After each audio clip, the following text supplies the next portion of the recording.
Hello everyone, welcome back to DG's home. जैसा कि आप देख रहे हैं, मैंने मास्क पहना हुआ है। इसका रीज़न है कि मैंने क्यों पहना हुआ है, इसको पहले मैं हटा देती हूँ क्योंकि अभी रूम में कोई नहीं है। आप सोच रहे होंगे कि 2 वीक से डीजीज होम में, जिसमें हफ्ते में 4 वीडियोस आते हैं, वीडियो क्यों नहीं आ रहे हैं। जो हमारे फॉलोअर्स हैं, जो हमको पसंद करते हैं, वो तो ज़रूर सोच रहे होंगे। वीडियोज़ इसलिए नहीं आ रहे थे 2 वीक से क्योंकि हमारी पूरी फैमिली कोविड-19 से स्ट्रगल कर रही थी और हम लोग स्ट्रगल करके बाहर निकल के आ चुके हैं कोविड-19 से लड़ के। मैंने सोचा आज मुझे 14 दिन हो गए हैं, आज मैंने फाइनली अपना हेयर वॉश किया और थोड़ा बहुत प्रेजेंटेबल दिखने के लिए, because I am very very weak, so थोड़ा बहुत हल्का फुल्का मैंने, आप जैसे देख रहे हैं, थोड़ा बहुत अपने आप को प्रेजेंटेबल दिखाने के लिए मेकअप किया ताकि मैं आप लोगों से बात कर सकूं। तो ये जो सिचुएशन थी, ये बहुत भयानक सिचुएशन थी, बहुत स्ट्रगलिंग सिचुएशन थी। बट ऐसा कुछ भी नहीं है कि अगर आपके घर में किसी को हार्ट से रिलेटेड या बीपी या थायराइड या अगर शुगर जैसी कोई बीमारी नहीं है तो आप आराम से ये सिचुएशन का सामना करके आप बाहर निकल सकते हैं। बस आपको इसमें अपना दिमाग और दिल दोनों को आपको स्ट्रॉन्ग करने की ज़रूरत है। तो चलते हैं कि ये सिचुएशन का सामना हमने कैसे किया और ये सिचुएशन कैसे आई, उसके बारे में बात करते हैं। आपको मुझे देख के भी लग रहा होगा कि मैं थोड़ा वीक लग रही हूँ, बिकॉज़ क्या हो रहा था कि मैं 1-2 महीने से, जब से मैंने यूट्यूब स्टार्ट किया था, बिकॉज़ तो यूट्यूब में मैं बहुत मेहनत कर रही थी दिन रात वीडियोस के लिए। मैं रात रात को जाग रही थी, प्रॉपर खाना नहीं खा रही थी, इनडिसिप्लिन मेरी थोड़ी सी लाइफस्टाइल हो गई थी, जिसके कारण मेरी इम्यूनिटी वीक हो गई थी।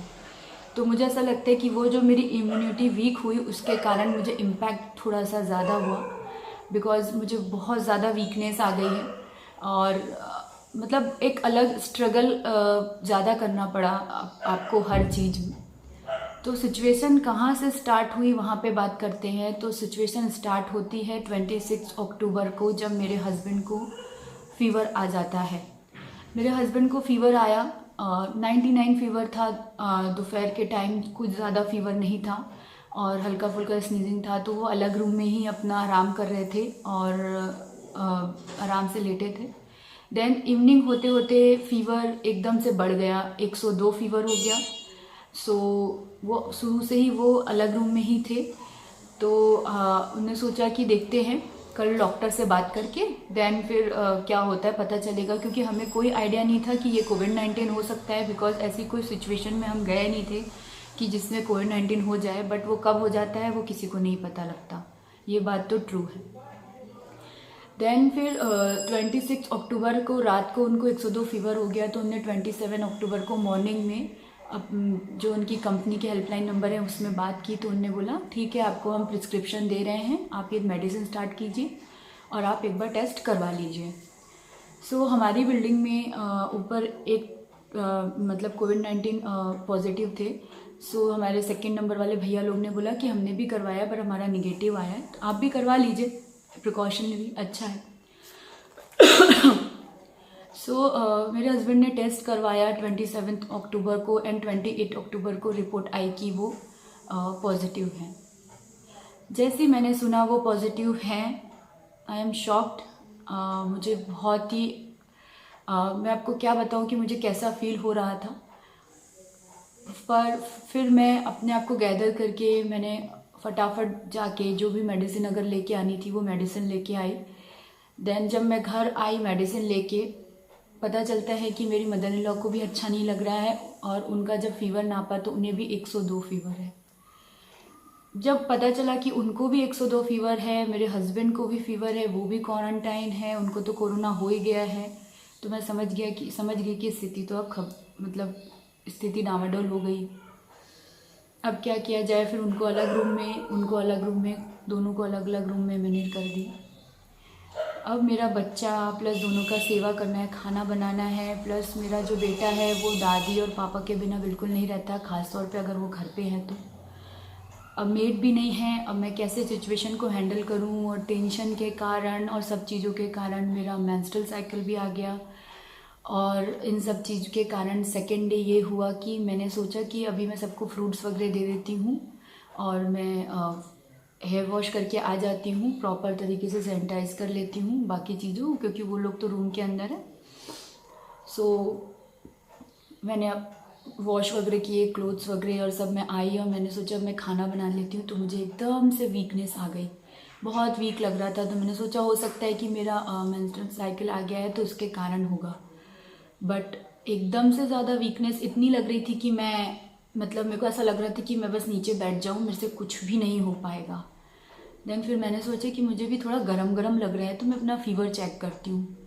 जैसे ही मैंने फ़ीवर चेक किया तो मेरा फ़ीवर था 102। अब क्या होगा कुछ नहीं समझ में आ रहा था। जैसे ही देखी मेरा भी फ़ीवर 102, तो अब तो मैं भी गई, अब क्या होगा कुछ समझ नहीं आ रहा है। और हम लोग इतना दूर रहते हैं कि हमारे कोई आसपास रिलेटिव भी नहीं है।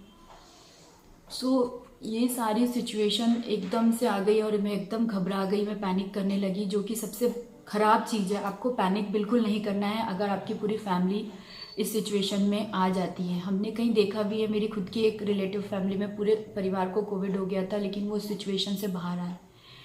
सो हमारे यहाँ किसी को कोई प्रॉब्लम नहीं थी, किसी को कोई हार्ट से रिलेटेड, कोई बीपी, कोई शुगर, कोई थायराइड, कोई प्रॉब्लम नहीं थी। ये हमारा प्लस पॉइंट था। प्लस हमारे पास पहले से ऑक्सीमीटर था, थर्मामीटर था, भाप तो हम ले ही रहे थे, तो भाप मशीन थी हमारे पास, स्टीमर था सब कुछ हमारे पास घर पे था। सो हम लोग ने फिर ऑक्सीजन लेवल नापना स्टार्ट कर दिया और प्रॉपर जो मेडिकेशन दिया था डॉक्टर ने, उसने मैंने भी स्टार्ट कर दिया मदर इन लॉ के लिए भी स्टार्ट कर दिया। तो एक बहुत ही अच्छी बात हुई कि कोरोना ने मेरी मदर इन लॉ, जो कि 57 ईयर्स की है, उनको टच करके निकल लिया। ये बहुत अच्छी बात हुई कि वो एसिम्टोमेटिक हो गई। उनको सिर्फ 1.5 दिन तक ही फीवर रहा और वो बिल्कुल ठीक हो गई। उनका ऑक्सीजन लेवल भी अच्छा था, उन्हें कोई वीकनेस नहीं थी, कोई सर्दी नहीं, कोई कफिंग नहीं, कुछ नहीं। हम लोगों को किसी को, बस मेरे हस्बैंड को हल्का फुल्का कफ और कोल्ड था, बाकी किसी को कोई कफ नहीं था, कोई कोल्ड नहीं था। तो एक ये अच्छी बात हुई कि वो उस चीज़ से निकल के आ गई। बट एक प्रॉब्लम तब हो गई कि जब मेरे बेटे को, जो कि वो भी कोविड पॉजिटिव था, लेकिन उसको कोई फीवर नहीं था, कुछ नहीं था 2 तारीख तक, लेकिन अचानक से रात को उसको 102 फीवर आ जाता है। मैंने उसको पैरासीटामॉल दिया और दूसरे दिन मैंने डॉक्टर से बात की तो उनने मुझे और डरा दिया कि नहीं नहीं, आपको तो अब इतने दिन से आपको कोविड था, 2-4 दिन से आपके बेटे को अब आया है, तो आपको तो हॉस्पिटल ले जाना चाहिए, भर्ती करना चाहिए। सुन के मैं और घबरा गई। फिर मैंने जो उसकी डॉक्टर है उससे बात किया तो उन्होंने बोला कि आप इतने इतने पैसे भर दीजिए और आप ऑनलाइन कंसल्टेशन ले लीजिए। तो फिर मैंने सोचा कि यही बेस्ट है कि मैं उसी की जो पेडियाट्रिशियन है उसी से बात करके ऑनलाइन कंसल्टेशन ले लेती हूँ। तो फिर उनने जो मेडिसिन लिख के दी वो मेरे यहाँ आ गई और उसको मैंने दूसरे दिन से मेडिसिन वो भी स्टार्ट कर दी। तो उसका भी 1-1.5 दिन में फ़ीवर चले गया और भगवान की कृपा से वो बिल्कुल नॉर्मल हो गया। अब उसके बाद मेरे साथ तो ये सब मेंटल सिचुएशन तो सारी चल रही थी, उसके कारण शायद मुझे और वीकनेस हो गई, क्योंकि मैं प्रॉपर रेस्ट नहीं कर पा रही थी, जो कि ये सिचुएशन चल रही थी। प्लस मेरे हस्बैंड बहुत ही मेंटली स्ट्रांग थे कि उनने बोला श्रुति पैनिक मत करो, इससे बात करना, उस डॉक्टर से बात करना, कोई इसमें कोई दवा नहीं है, आपका दवा है कि आप जो दवाई ले रहे हैं, जो आपका खाना है वही आपकी दवाई है, और आप सुकून से रहिए, आराम करिए, वही आपकी दवाई है।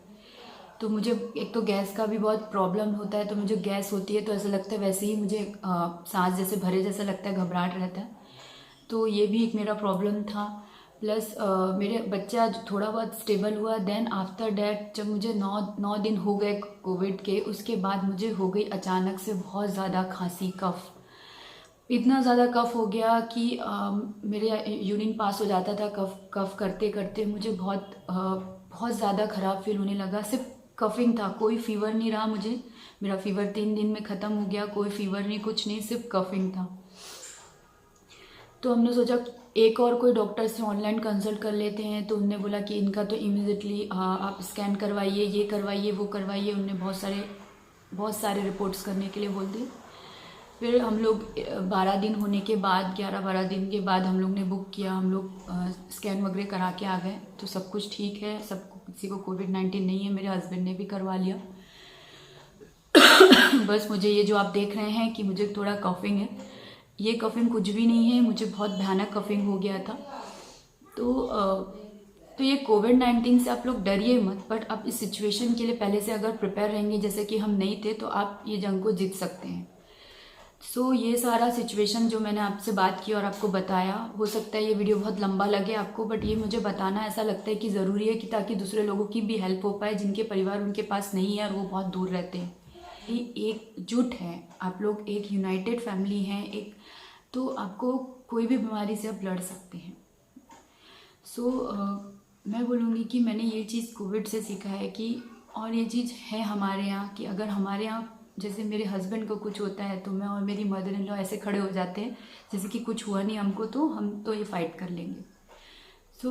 हमारी जो मदर इन लॉ है वो पिलर ऑफ स्ट्रेंथ है हमारी फैमिली का, वो सपोर्टिव है, वो बहुत स्ट्रॉन्ग है। उनके कारण ही हम लोग बाहर निकल के आए। उनने 2-3 दिन के बाद पूरा किचन संभाल लिया, उनने सब कुछ संभाल लिया, उनने मेरे बेटे को संभाल लिया। तो she is very very strong lady. अब बात करते हैं कि अगर आप कोविड-19 सिचुएशन में आ गए हैं, आपका पूरा परिवार आ गया है और आप अगर ऐसी जगह पे हैं जहाँ से आपके रिलेटिव काफ़ी दूर हैं, कोई आ नहीं सकता, कोई अदर हेल्प नहीं कर सकता, तो आपको इनके लिए क्या प्रिपरेशन पहले से करके रखनी चाहिए, जो कि मैंने अनुभव किया है, मैं वही बारे में आपसे बात करना चाहती हूँ।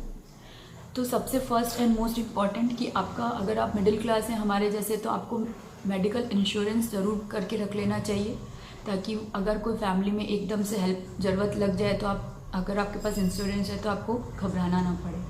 बिकॉज इसका जो, अगर आप प्राइवेट हॉस्पिटल जाते हैं तो इसका जो कॉस्ट है वो बहुत ज़्यादा होता है। देन सेकेंड, आपके पास एक मर्क्यूरी वाला थर्मामीटर घर पे होना चाहिए। डिजिटल थर्मामीटर कोई मतलब नहीं है क्योंकि उसमें प्रॉपर आपको नहीं दिखाता है। Mercury thermometer is very good. Then third, oximeter, this is very important. Oximeter आपके पास होना ही चाहिए ताकि आपका ऑक्सीजन लेवल आपको पता रहे। अगर आपका ऑक्सीजन लेवल अच्छा है तो आपको डरने की कोई ज़रूरत नहीं है, और आप जैसे जैसे ऑक्सीजन लेवल चेक करते हैं और आपका अच्छा रहता है तो आपको थोड़ा स्ट्रांग भी फील होता है कि नहीं मेरा तो ऑक्सीजन अच्छा है। Then fourth and most important, आपके पास डिस्पोजेबल कप प्लेट्स हैं, इन सब का आपको स्टॉक करके रख लेना चाहिए, क्योंकि अगर आपका खाना कोई बाहर से ला रहा है या आप खाना बाहर से मंगवा रहे हैं, एटलीस्ट उसको आप खा के आप अपना डिस्पोज कर दें।